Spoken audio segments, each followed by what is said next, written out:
মাশরাফি রহমান, দারুস সালাম ক্যাডেটের প্রতিযোগী মাশরাফি রহমান এ পর্যায়ে এখন প্রতিযোগী হিসেবে কবিতা আবৃত্তি করছেন।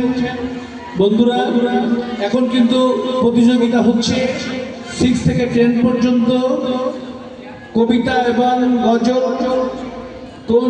কৌতুকের প্রতিযোগিতা হচ্ছে। এখন কবিতা প্রতিযোগী হচ্ছে। মাশরাফি রহমান, শুরু করো। জন্মভূমি লিখেছেন রবীন্দ্রনাথ ঠাকুর। সার্থক জনম আমার জন্মেছি এদেশে, সার্থক জনম মাগো তোমায় ভালোবেসে। জানি না তোর ধন রতন আছে কিনা রানীর মতন, শুধু জানি আমার অঙ্গ জোড়ায় তোমার ছায়া এসে। কোন বনেতে ফোটরে ফুল গন্ধে মন করে আকুল, কোন গগনে ওঠে চাঁদ এমন হাসি মিশে। আঁখি মেলে তোমার আলো প্রথম আমার চোখ জোড়ালো, ওই আলোতে নয়ন মেখে মুগ্ধ নয়ন। আসসালামু আলাইকুম। সবাই তালি কই? এত সুন্দর কবিতা হচ্ছে, তালি হচ্ছে না। নেক্সট প্রতিযোগী